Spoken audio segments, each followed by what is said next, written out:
آج میں اس ایلیگیشن کو بھی دور کرنے لگا ہوں، اور اہل حدیث کی طرف سے ایک بہت بڑا بلنڈر ان کے علماء کی طرف سے، کئی علماء کی طرف سے ہوا ایک جیسا ہی، وہی شیعہ سنی ٹسل کے اندر آ کر انہوں نے ایک واضح صحیح حدیث کی نہ صرف انکار کیا بلکہ اس کی انہوں نے تحریف تک کر دی اور اس کو ٹیمپر کر دیا۔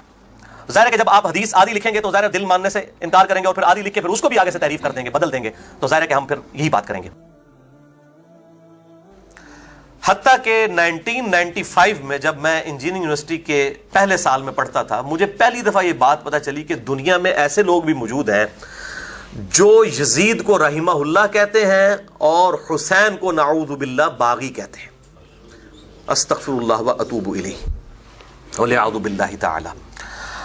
اور اسی کانٹیکسٹ میں کچھ دیوبند علماء کی بکس سامنے آئیں، اور اسی طریقے سے اہل حدیث حضرات کی تقاریر اور ان کی کتابیں، اور پھر اسی دوران مجھے جنگ جمل، جنگ صفین، جنگ نہروان کے بارے میں تھوڑا سا آئیڈیا ہوا۔ تو ہمارے بریلوی مکتب فکر کے علماء نے کہا کہ یہ صحابہ کی جو جنگیں ہیں، مشاجرات ہیں، اس میں بات کرنے کی ضرورت نہیں ہے، خاموشی اختیار کریں۔ تو انہوں نے وہ جس کو کہتے ہیں نا مٹی پاؤ، حق کو چھپا لو، جو علماء یہود کا کردار ہوا کرتا تھا، حق کو چھپانا۔ سورۃ البقرہ میں اللہ تعالیٰ نے لعنت فرمائی ہے آیت نمبر 158 اور 159 میں کہ جو حق چھپاتے ہیں ان پر اللہ کی لعنت، فرشتوں کی لعنت اور تمام لعنت کرنے والوں کی لعنت، ولیعوذ باللہ تعالی۔ تو یہ ایسے علماء کو میں علماء کرام نہیں، علماء کرائم کہتا ہوں۔ مجرم علماء، ایک ہے علماء پرائم، عزت والے علماء، اور ایک ہے علماء کرائم۔ اس پہ بھی میرا مسئلہ نمبر 141 ریکارڈ ہے اہل سنت پاک.com پہ، ڈفرنس بٹوین علماء کرائم اینڈ علماء پرائم۔ تو وہ خاموش کروا دیا کرتے تھے۔ بہرحال وقت گزرتا گیا، 2007 میں قرآن حکیم ترجمے سے پری ڈیٹرمنٹ رزلٹس کے بغیر پڑھنا شروع کیا۔ آہستہ آہستہ سمجھ آنی شروع ہوئی کہ ہم جن بزرگوں کے عقائد کے اوپر چل رہے ہیں ان کا تو کوئی دور دور تک کتاب و سنت سے تعلق نہیں ہے۔ تو پھر کچھ عرصہ دیوبند کے ساتھ، پھر 2008 میں جب میں اہل حدیث کے قریب ہوا تو اس وقت بریلوی مکتب فکر کے لوگوں نے تانا دینا شروع کر دیا کہ ہاں اب تم اہل حدیث کے قریب ہو رہے ہو تو ان قریب یزید کو رحمہ اللہ کہو گے اور حسین کو باغی کہو گے۔ تو میرے جیسے بندے کے لیے تو یہ گالی سے کم نہیں تھی چیز، اور کسی حد تک ان کی بات ٹھیک بھی تھی، کیونکہ پوری دنیا میں جس شخص نے ناسبیت کا جھنڈا بڑے لیول پر اٹھایا وہ ہمارے اسی جیلم شہر کے اسی اکیڈمی سے واکنگ ڈسٹنس پہ جو بابے بگے کی مسجد ہے اس میں وہ خطیب تھا، فیض عالم صدیقی، قتل ہو گیا بعد میں۔ تو وہ یعنی وہ ناسبیت جو ہے وہ اس کی یعنی کہ ناسبیت کا امام جو ہے دور حاضر میں وہ جیلم شہر سے تھا، اور الحمدللہ اللہ تعالیٰ نے اسی شہر سے جو ہے وہ حق کی آواز بلند کی ہے کہ پرانے سارے ناسبی اگر قبروں سے باہر نکل آئیں بالفرض اور زندہ والے ان کے ساتھ بھی مل دیں تو الحمدللہ اس حق کی آواز کو اب دبا نہیں سکتے، الحمدللہ۔ تو میری خوش قسمتی کہ میری پہلی ملاقات جس اہل حدیث عالم کے ساتھ ہوئی وہ کٹر حسینی اور ناسبیوں کے خلاف تھے، شیخ زبیر علی زئی رحمہ اللہ المتوفا 1435 ہجری۔ ان سے میری ملاقات ہوئی 28 مئی 2008 کو، یوم تکبیر والے دن، جس دن پاکستان نے اٹامک بلاسٹ کیے تھے۔ اس کو 10 سال ہو گئے تھے، کیونکہ 1998 28 مئی کو کیے تھے، اور اسی دن میں نے الحمدللہ باقاعدہ طور پر سنت کے مطابق نماز بھی شروع کر دی الحمدللہ۔ تو پھر ان سے ملاقات کے بعد میں نے 11 جون 2009 کو ان کا ڈیٹیل ایک انٹرویو ریکارڈ کیا، 100 کوسچنز ود شیخ زبیر علی زئی رحمہ اللہ۔ یہ آپ لکھیں 100 question of engineer Muhammad Ali Mirza with شیخ زبیر علی زئی، کچھ بھی لکھیں، بلکہ شیخ زبیر صاحب کی کوئی بھی ویڈیو لکھیں وہ ساری میں نے ہی بنائی ہوئی ہیں اپنے لیپ ٹاپ کے ذریعے الحمدللہ، میں نے ہی ان کو آمادہ کیا تھا ویڈیوز بنانے پہ۔ تو وہ 100 سوالات کی ریکارڈنگ ہوئی، بعد میں نے پھر ان کی وفات کے بعد بڑا ڈیٹیل لیکچر بھی ان کے اوپر دیا۔ مسئلہ نمبر 80، شیخ زبیر علی زئی رحمہ اللہ ایک حق گو عالم دین۔ ان کے ویڈیو کلپس لگا کے میں نے ان کی تعلیمات کو قیامت تک کے لیے ویڈیوز میں محفوظ کر دیا تاکہ کوئی بعد میں آ کے اس کو ٹیمپر کرنے کی کوشش نہ کرے۔ اور میں کہتا ہوں پرانے بزرگوں کی باتیں تو آپ کو 10 اقوال ملیں گے، تو فیصلہ کرنا مشکل ہو جاتا ہے کہ احمد بن حنبل نے پہلے کیا کہا تھا اور بعد میں کیا کہا تھا۔ تو وہ ناسبی کہتے ہیں یہ ان کے بعد کا قول ہے، ہم کہتے ہیں نہیں یہ پہلے کا قول ہے، یہ بعد کا قول ہے۔ لیکن الحمدللہ یہ ویڈیوز کی برکت اور اس پہ ڈیٹس کی ریکارڈنگ کے بعد اب یہ مسئلہ ختم ہو گیا۔ تو میں نے شیخ زبیر صاحب کو کم از کم اس حوالے سے اللہ تعالیٰ نے مجھ سے کام لیا کہ ان کی تعلیمات کو میں نے محفوظ کر دیا ویڈیوز کی فارم کے اندر، تاکہ ان کے نظریات لوگوں کے سامنے آ جائیں۔ اسی دوران 2009 کے اندر ڈاکٹر ذاکر نائک کی طرف سے وہ فتنہ اٹھایا گیا، جو میں ان کی بڑی عزت کرتا ہوں، حافظہ اللہ، اللہ تعالیٰ ان کا سایہ مسلمانوں کے سروں پر تا دیر قائم رکھے، ان کی غلطیوں سے درگزر فرمائے، ان کو اپنی اصلاح کی توفیق دے۔ بہرحال ان سے بہت بڑا بلنڈر ہوا، بلنڈر سے کم لفظ نہیں استعمال کیا جا سکتا، کہ انہوں نے یزید کے لیے رضی اللہ تعالیٰ عنہ کا لفظ استعمال کیا، اور پھر اس طرح کی ان کی ویڈیوز کچھ چھپ کے سامنے آئیں، کچھ پھر اوپنلی سامنے آ گئیں، اور اس وقت بڑی پریشانی بنی۔ ایک پوری دنیا میں ایک جو دعوت کا کام تھا وہ ٹھپ ہو گیا، کیو ٹی وی پہ بھی ان کے لیکچرز آنا بند ہو گئے، پاکستان میں بھی ان کے لیکچرز آنا بند ہو گئے، پیس ٹی وی پہ ابھی تک پابندی ہے، اور ان کی کتابوں کے اوپر پابندی لگ گئی، اور لوگوں نے ایک جملے کے ساتھ ان کو زیرو سے ملٹیپلائی کر دیا۔ ظاہر بہت بڑی بات بھی تھی۔ اب ڈاکٹر ذاکر نائک کی میں بہت عزت کرتا ہوں، لیکن وہ کمپیریٹیو ریلیجن میں اپنا مقام رکھتے ہیں۔ اگر آپ بات کریں کہ with in religion Barelvi, Deobandi, اہل حدیث، شیعہ اختلاف کیا ہے، تو معذرت کے ساتھ وہ بہت کمزور ہے، اس میں بہت ہی کمزور ہے، بلکہ وہ جن کو فالو کر رہے ہیں وہ خود بہت کمزور ہیں، تو بیچارے خود تو کمزور ہوں گے۔ تو میں نے شیخ زبیر علی زئی صاحب رحمہ اللہ سے فون پہ بات کی، میں نے کہا یہ ڈاکٹر ذاکر نائک نے یہ کیا کام ڈالا ہے؟ تو شیخ زبیر صاحب بڑے غصے میں مجھے کہتے ہیں علی بھائی میں نے تو اس کو چھوڑ دیا، یہ تو یزیدی ہے۔ تو میں کڑتا رہا کہ چھوڑ تو سب نے دیا ہے، کوئی جرت نہیں کر رہا کہ اس کا رد بھی کرے علمی طریقے سے، تاکہ اس کی غلطی پوائنٹ آؤٹ ہو۔ چونکہ اب وہ ظاہر ایک خاص مکتبہ فکر پیچھے کھڑا ہوا ہوتا ہے نا، تو وہ پھر اس طرح کی چیزوں کو ہائی لائٹ نہیں کرتا، تو اس کے لیے کوئی نیوٹرل بندہ چاہیے ہوتا ہے۔ تو میں نے الحمدللہ ہمت کر کے تو میں نے ایک ریسرچ پیپر لکھا، اور شیخ زبیر صاحب سے بات کی کہ میں نے یہ لکھا ہے، یہ 2010 کے اینڈ کے 2011 کے شروع کی بات ہے، اور میں نے اپنا ریسرچ پیپر لکھا، اور میں نے شیخ زبیر علی زئی رحمہ اللہ کو وہ ریسرچ پیپر پروف ریڈنگ کے لیے بھجوایا، جو انہوں نے پروف ریڈنگ کی، اور یہ ہے وہ ریسرچ پیپر میرا، ریسرچ پیپر نمبر 5A۔ یہ سب کو انشاءاللہ لیکچر کے اینڈ پہ جتنے 100 کے قریب لوگ بیٹھے ہیں ان کو مل بھی جائیں گی کاپیز۔ رافضیت، ناسبیت اور یزیدیت کا تحقیقی جائزہ، صرف 4 صفحوں میں اہل سنت کا مقدمہ میں نے بیان کیا ہے، رافضیوں کا رد بھی کیا، ناسبیوں کا رد بھی کیا۔ اس کی پروف ریڈنگ شیخ زبیر علی زئی رحمہ اللہ نے کی، 2011 کے اندر یہ پرنٹ ہو چکا تھا الحمدللہ۔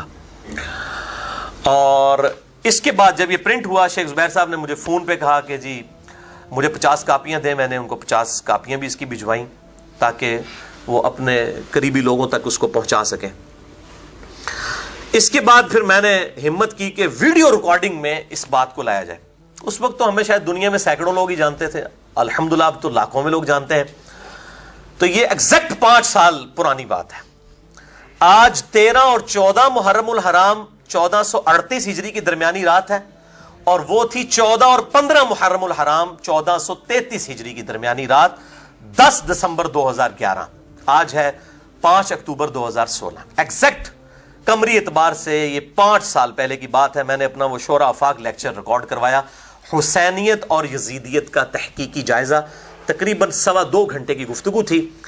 اور بعد میں نے واقعہ کربلا چونکہ 61 ہجری میں ہوا تھا، تو اس کی نسبت سے میں نے اس کو بعد میں مسئلہ نمبر 61 کا نام دے دیا۔ آپ لکھیں دنیا میں کہیں بھی بیٹھ کے، بلکہ میں تو کہتا ہوں آپ یوٹیوب پہ حسین کا نام لکھیں تو سب سے پہلے آپ کو انجینئر محمد علی مرزا صاحب کا کلپ بھی سامنے نظر آئے گا الحمدللہ۔ تو حسینیت اور یزیدیت کا تحقیقی جائزہ جو لاکھوں لوگ دیکھ چکے ہیں، یہ میں مبالغہ آرائی کے ساتھ بات نہیں کر رہا، یعنی نیٹ پہ کئی لوگوں نے اپلوڈ کیا، اس کے علاوہ یہ الحمدللہ سوشل میڈیا کا جو طوفان ہے اس کے ذریعے پوری دنیا تک یہ بات پہنچی۔ اکثریت لوگوں نے، بریلوی، دیوبندی، اہل حدیث، شیعہ، سب نے پسند کیا، سوائے وہ چند لوگ جن کے مفادات پہ زد پڑتی ہے۔ وہ ہمیشہ ایسے لوگ موجود ہوتے ہیں، وہ لوگ تو انبیاء کی دعوت کو قبول نہیں کرتے، تو ہم تو پھر بھی انبیاء کے غلاموں کے غلاموں کے غلاموں کے قدموں کی خاک ہیں۔ اچھا، اب میں تو اپنے بھول پن میں یزید کو ہی لے کے چل رہا تھا، یعنی مجھے تو پتہ ہی نہیں تھا کہ اصل مسئلہ تو یزید ہے ہی نہیں ہے،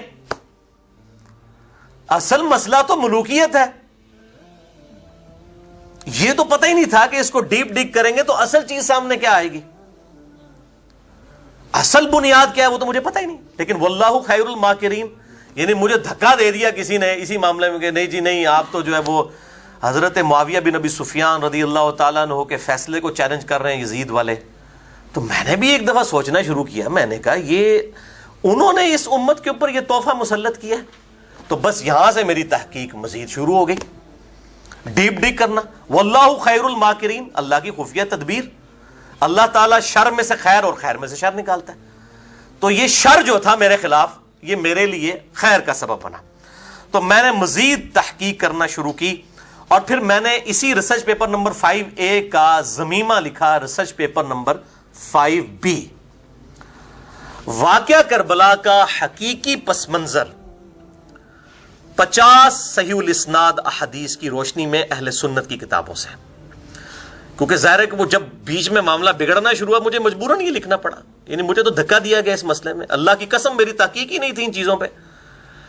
تو اب مجھے تو نہیں پتا تھا کہ اللہ تعالیٰ جو ہے وہ مجھے اٹھا رہا ہے اس کام کے لیے, جسے وہ عربی میں مبعوث کہتے ہیں اور اردو میں کہتے ہیں اٹھانا, قیام کے لیے. تو میں نے یہ ریسرچ پیپر پھر الحمدللہ لکھا, اور جب یہ ریسرچ پیپر لکھا تو پھر ایک اور مسئلہ کھڑا ہو گیا. وہ مسئلہ یہ کھڑا ہوا کہ مجھے لوگوں نے تانا دینا شروع کر دیا, آپ فکر مودودی کو پھیلا رہے ہیں. اچھا, میں جانتا ہی نہیں تھا کہ مودودی صاحب نے بھی کوئی کتاب لکھی ہوئی ہے خلافت و ملوکیت, کوئی ایٹم بم انہوں نے پھینکا ہوا ہے اس دنیا کے اوپر علمی ناسبیت کے سر پہ. تو جون 2012 میں, یعنی یہ لیکچر ریکارڈ ہوا ہے 10 دسمبر 2011 کو, مسئلہ 61. اس کے 6 مہینے کے بعد میں نے خلافت و ملوکیت پڑھی, کتاب مولانا مودودی رحمہ اللہ کی, المتوفہ 1979 عیسوی.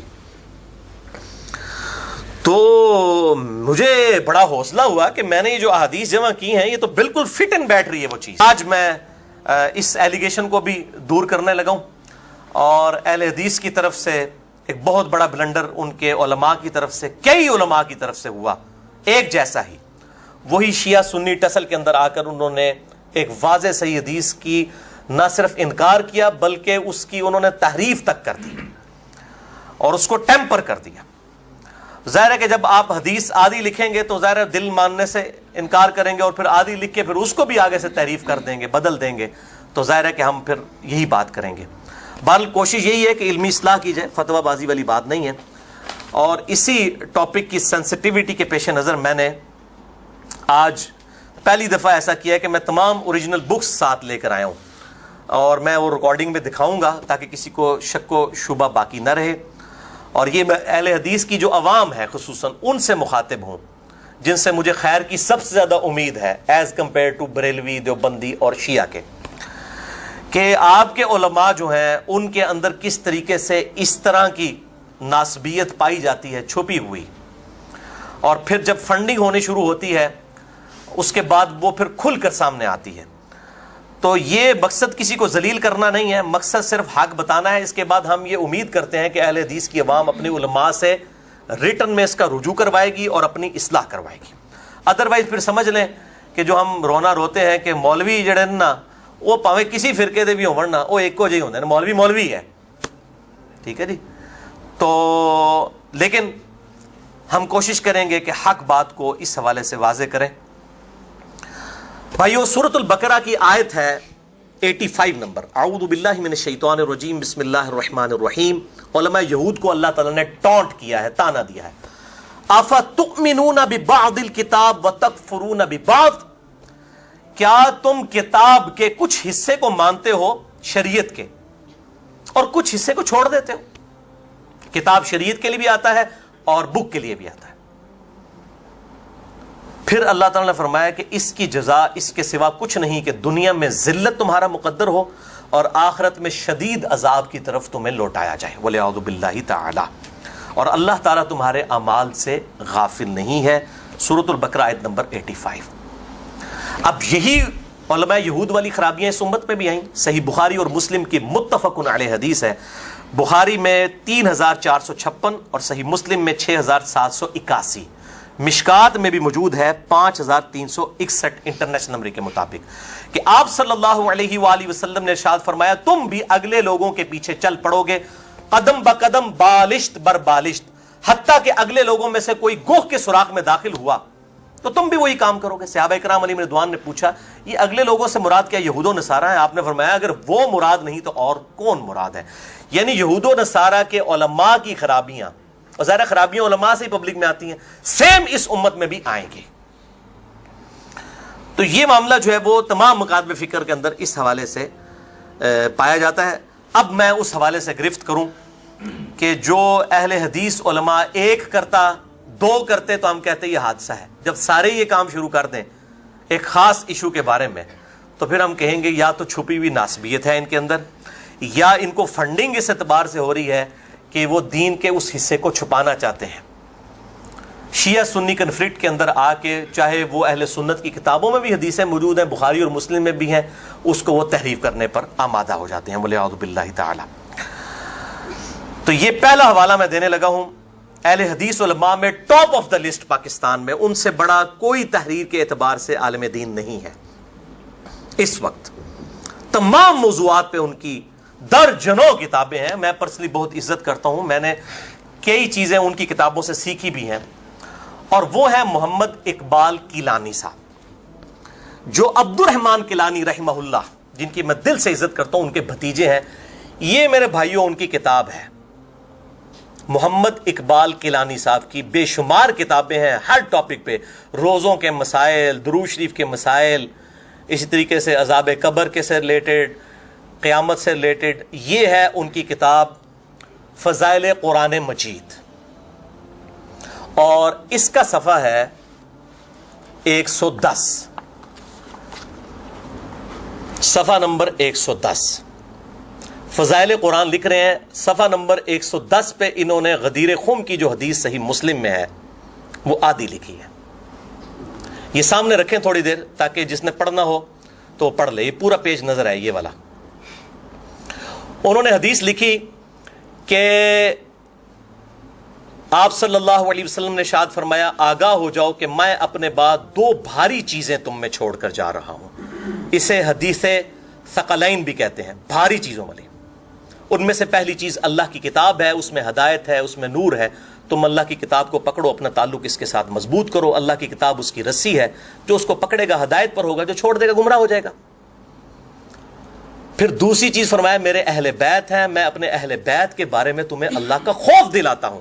اور 3 بات آپ نے یہ جملہ 3 بار ریپیٹ کیا، لیکن اس شخص کو شرم و حیا نہیں آئی۔ اس نے آدھی بات لکھی قرآن کے بارے میں، اوپر لکھا 2 چیزیں چھوڑ کے جا رہا ہوں، پہلی چیز کا ذکر کیا، دوسری کو سکپ کر دیا۔ اور یہ چیز بدنیتی پہ اس لیے مبنی ہے کہ اس کے فوراً بعد اگلی حدیث انہوں نے جو لکھی ہے نیچے والی، المستدرک للحاکم کی انٹرنیشنل نمبر کے مطابق 318 نمبر، کہ اپنے بعد 2 چیزیں چھوڑ کر جا رہا ہوں، ان کو پکڑ لوگے کبھی گمراہ نہیں ہوگے۔ حجۃ الوداع کا خطبہ، اوپر والا غدیر کا تھا، یہ حجۃ الوداع کا۔ ایک اللہ کی کتاب اور دوسرے اس کے رسول صلی اللہ علیہ وسلم کی سنت۔ یہاں اس نے دونوں چیزیں لکھی تاکہ قاری کو یہ پتا چلے کہ جو اوپر 2 تھیں وہ یہی والی 2 ہی ہوں گی۔ سمجھ آئی تو میں نے مولوی جو بڑھ کے نکلے ہیں نا، انہوں نے پتا ہے مولوی کیا کرتا ہے، اور دونوں کو اکٹھا لکھ دیا تاکہ، اور یہ میں آپ کو ثابت کروں گا کہ ان کے آگے جو بچے ہیں انہوں نے یہی کام کیا ہے، انہوں نے بریکٹ میں خود سے کتاب و سنت لکھ دیا غدیر خم میں بھی، اور رزلٹ نکل بھی آیا۔ تو یہ کام ڈالا انہوں نے۔ حالانکہ اسی پیج کے فٹ نوٹ پہ آپ دیکھیں تو اوپر والی غدیر کی جو حدیث ہے اس کی تخریج بھی کی ہوئی ہے انہوں نے، کہ یہ حدیث جو ہے وہ صحیح مسلم سے ہے، فضائل علی والے چیپٹر سے۔ فضائل علی بھی لکھا ہوا ساتھ، 6225 نمبر انٹرنیشنل نمبر کے مطابق۔ اچھا، یہ فضائل علی والے چیپٹر سے حدیث تھی تو 2 بھاری چیزیں تو چھوڑ کے جا رہا ہوں، پھر ایک قرآن اور دوسرا علی ہونا چاہیے تھا نا۔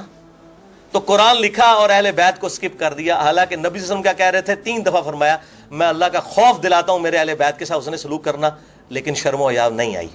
تو یہ جو میں کہہ رہا تھا نا کہ بچپن سے ہم سنتے تھے کہ ایک گروہ بغض رکھے گا اور ایک محبت رکھے گا، یہ اس کی پریکٹیکل مثال ہمیں نظر آئی۔ دل کا معاملہ ہم اللہ کے سپرد کرتے ہیں، ہم تو ظاہر پہ فتویٰ لگائیں گے نا جو نظر آ رہا ہے، دل کا معاملہ اللہ کے سپرد کرتے ہیں۔ یہ کام انہوں نے کیا۔ اب یہاں پر بس نہیں ہے، اسی اہل حدیث مکتبہ فکر کے ایک اور عالم دین اور پاکستان میں سب سے بڑا ادارہ، پاکستان میں دارالاسلام کے بعد جماعت الدعوہ جو حافظ محمد سعید صاحب کی جماعت ہے، ان کا ادارہ ہے دار الاندلس۔ یہ ہے میرے بھائیوں ان کی کتاب دار الاندلس کی فضائل قرآن۔ اس کے مصنف ہیں شفیق الرحمان کاظم صاحب، چلو ایک روپ لکھا لگا نا, اے دوسرے نے دیکھو کہ کام وہ اس تو ایک ہاتھ اگے گیا ہے.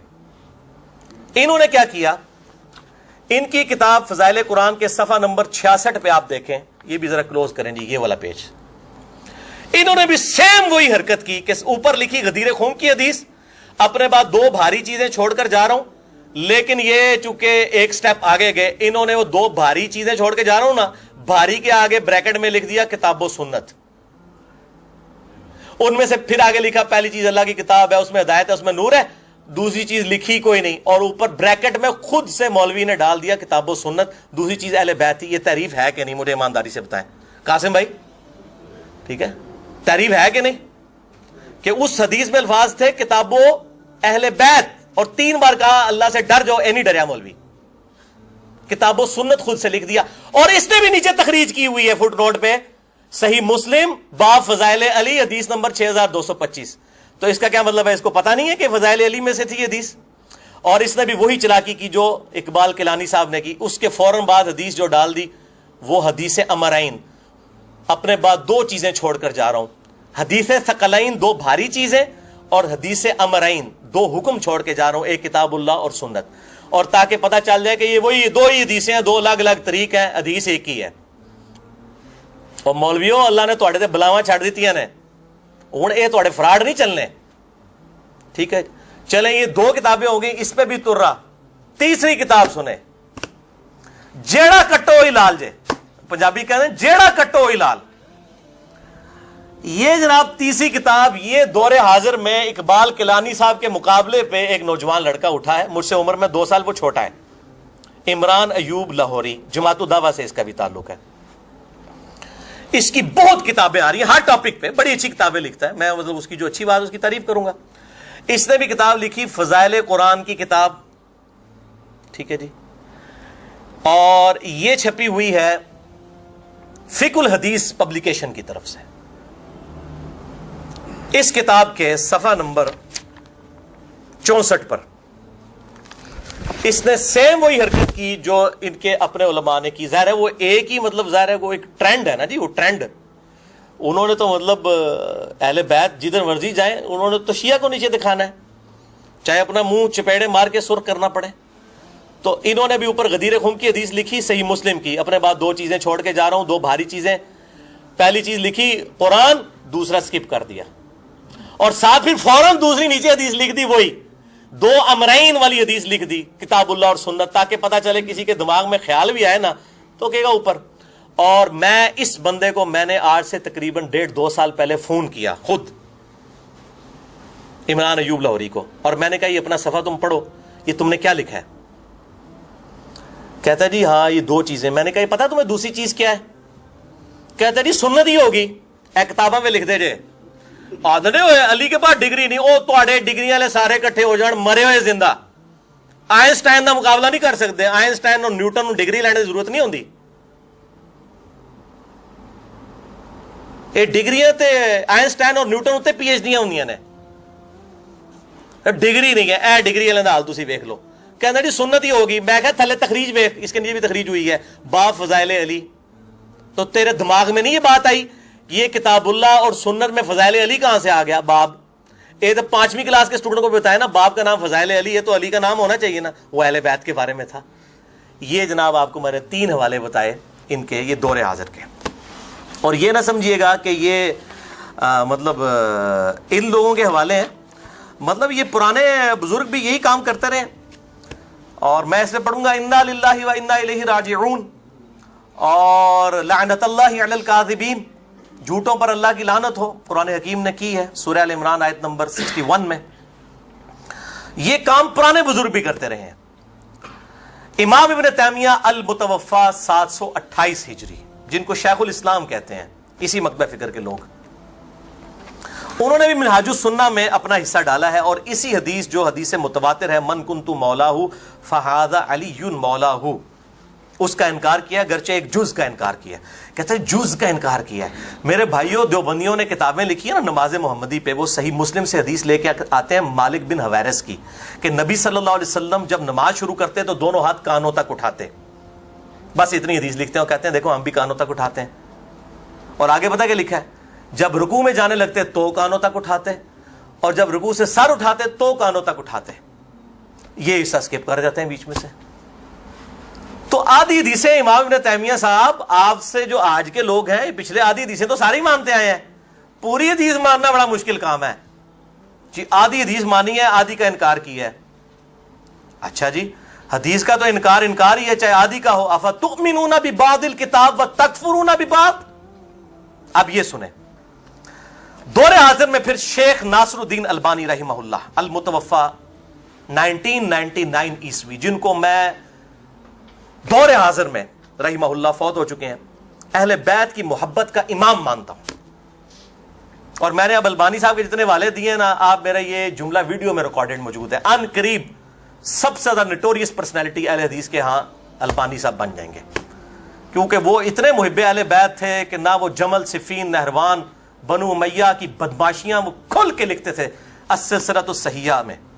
کچھ انہوں نے لحاظ نہیں کیا, میں نے اپنے پمفلٹ میں ڈالے ان کی عبارات. محدث اعظم سعودیہ, کچھ عرصہ سعودیہ رہے, پھر سعودیہ والوں سے بھی ہضم نہیں ہو, انہوں نے نکال دیا. یہ بیسیکلی البانیہ کے تھے, بعد میں سعودیہ آئے, پھر سعودیہ سے بھی نکال دیے گئے. اس لیے میں ان کو کہتا ہوں محدث اعظم سعودیہ, تاکہ سعودیہ والوں کے ذرا کان کھڑے ہو جائیں یہ کون ہے. شیخ ناصر الدین البانی رحمہ اللہ, انہوں نے امام ابن تیمیہ پر السلسلۃ الصحیحہ میں انٹرنیشنل نمبر کے مطابق 223 نمبر اور 1750 نمبر حدیث میں گرفت کی. آپ وہ گرفت ذرا سنیں, 2223 نمبر حدیث اور 1750. 2223 کے کانٹیکسٹ میں وہ لکھتے ہیں کہ مجھے شیخ الاسلام ابن تیمیہ کی اس حدیث کے انکار کی جرت پر تعجب ہوا. انہوں نے اگلے حصے کا انکار کیا کہ اے اللہ اس سے محبت رکھ جو علی سے محبت رکھے, اس سے بغض رکھ جو علی سے بغض رکھے. کہنے اے ضعیف ہے, پچھلا حصہ ٹھیک ہے, من کنت مولاہ فہذا علی مولاہ, اور پائیو کیوں ضعیف ہے, صحیح مسلم میں اس سے بڑی حدیث ہے 240 نمبر کتاب الایمان میں, علی سے محبت نہیں رکھے گا مگر مؤمن, علی سے بغض نہیں رکھے گا مگر منافق. اس کو ضعیف ثابت کرو نا, پھر مانیں گے. یہ تو بہت چھوٹی روایت ہے جس کا انکار کر رہے ہو. مسلم والی حدیث کتاب الایمان ہے, اور یہ شکر ہے مسلم ہی چاہ گئی, کسی اور کتاب ہی ہوتی مولوی نے کو دینی سی. مولوی خود کوئے گئے نا, وہ مسلم شریف دی کوئے گئے. اب وہ نہ تھوک سکتے ہیں نہ نکل, اور کیونکہ عوام تو لتر مارے گی, عوام کہے گی جناب منکرین حدیث ہو, مسلم شریف جو رفع دین حدیثاں دس دو, اے نہیں مانتے. اچھا, تو ابن تیمیہ کے بارے میں لکھتے ہیں کہ مجھے شیخ الاسلام ابن تیمیہ سلسلۃ الصحیحہ 2223 نمبر کے کانٹیکسٹ میں انہوں نے یہ حدیث جو ہے غدیر خم کا ایک طریق لیا اور اس پہ بحث کی. کہتے ہیں مجھے شیخ الاسلام ابن تیمیہ کی اس حدیث کے انکار کرنے کی جرت پر بڑا تعجب ہوا. جو کچھ انہوں نے منہاج السنہ میں لکھا, یعنی منہاج السنہ انہوں نے شیعہ کے خلاف کتاب لکھی تھی, پھر وہ کرتے کرتے غلوب میں ہی چلے گئے. پھر البانی صاحب لکھتے ہیں مجھے اس کی وجہ سوائے اس کے کچھ اور نظر نہیں آتی کہ وہ جلد بازی اور شیعہ کے رد میں مبالغہ کے باعث ایسا کر گئے. اللہ ان کو معاف کرے. اچھا جی, اللہ ان کو معاف کرے, اللہ دیوبندیوں بریلوی شیعوں کو معاف نہ کرے, تو اڑے بزرگوں کو اللہ معاف کرے, جو مرضی کرتے رہن, اللہ ان کو معاف کرے. شیعہ کے رد میں مبالغے کے باعث اور احادیث میں جلد بازی کا حکم. 1750 نمبر حدیث کے کانٹیکسٹ میں وہ لکھتے ہیں کہ احادیث کے سب طریق انہوں نے جمع نہیں کیے, سب طرق, اور جلد بازی سے کام لیا اور دقت نظر سے اس حدیث کو نہیں دیکھا, اس لیے انہوں نے انکار کیا. لیکن یہ کام ختم نہیں ہوا. انکار انہوں نے کیا کیا, ابھی انڈیا میں ایک مولوی انہوں نے اٹھایا, ناسبیوں کا امام کفایت اللہ سنابلی, جسے میں کہتا ہوں یہ چند جو ناسبی ٹائپ اہل حدیث ہیں ان کا ڈاکٹر طاہر القادری ہے. بخاری اور مسلم کی احادیث کی بھی تعویل کر جاتا ہے, انکار تو کر نہیں سکتا. تو حافظ عمر صدیق صاحب نے بڑے پیارے کامنٹس اس کے بارے میں کیے ہیں کہ کفایت اللہ سنابلی کے ساتھ ہم یزید کے مسئلے پہ بات نہیں کریں گے, حجیت حدیث پہ بات کریں گے, کیونکہ یہ حدیثوں کا انکار کرتا ہے اور پھر باطل تعویلات کرتا ہے. تو اس کو میں نے کہا کہ اہل حدیث میں جو ناسبی طبقہ ہے گھسا ہوا ہے نا, ان کا یہ جو ہے وہ ڈاکٹر طاہر القادری ہے تعویلات کرنے میں. اور اس نے بھی لکھا ہے اپنی کتاب اس نے لکھی ہے یزید بن معاویہ رضی اللہ تعالیٰ عنہ, اور بڑی شعاری کی ہے, وہ معاویہ کے اوپر رضی اللہ تعالیٰ عنہ ڈالا ہوا ہے تاکہ پتہ ہی نہ چلے کہ یہ یزید کے اوپر ڈالا ہوا ہے یا معاویہ کے اوپر ڈالا ہوا ہے. اٹھو مت بیٹھو, پتہ ہی نہ لگے کی کیا ہے, ٹھیک ہے نا. تو اس میں بھی اس نے لکھا ہے کہ میرا موقف ابن تیمیہ والا ہے. یہ اس حدیث من کنت مولا فہذا علی مولا. تو مجھے بڑی حیرانگی ہوتی ہے کہ جب یہ ہماری باتیں ویڈیو پہ چڑھتی ہیں نا تو وہ آج تو جس نے بھی مشہور ہونا ہے نا وہ یوٹیوب پہ لکھ دیتا ہے رپلائی ٹو انجینئر محمد علی مرزا, پاویں انہوں محلے والے بھی نہ جان دیں, رپلائی ٹو انجینئر محمد علی مرزا. اور کئی اہل حدیث علماء نے سعودیہ سے بیٹھ کے, توصیف راشدی صاحب ہوں یا باقی لوگ ہوں, انہوں نے رپلائی ٹو انجینئر محمد علی مرزا. اچھا وہ رپلائی کیا ہوتا ہے؟ حضرت علی کی شان میں کوئی کلپ چڑھایا ہوتا ہے. او بھائی مجھے کیوں رپلائی کر رہے ہیں آپ؟ یہ لکھا کریں رجوع ڈیو ٹو انجینئر محمد علی مرزا, کیونکہ میں چیلنج کرتا ہوں کہ میرے میدان عمل میں اترنے سے پہلے کوئی ایک کلپ پرانا دکھا دے دنیا میں کسی اہل حدیث عالم کا جس نے حدیث غدیر خم بیان کی ہو. چیلنج.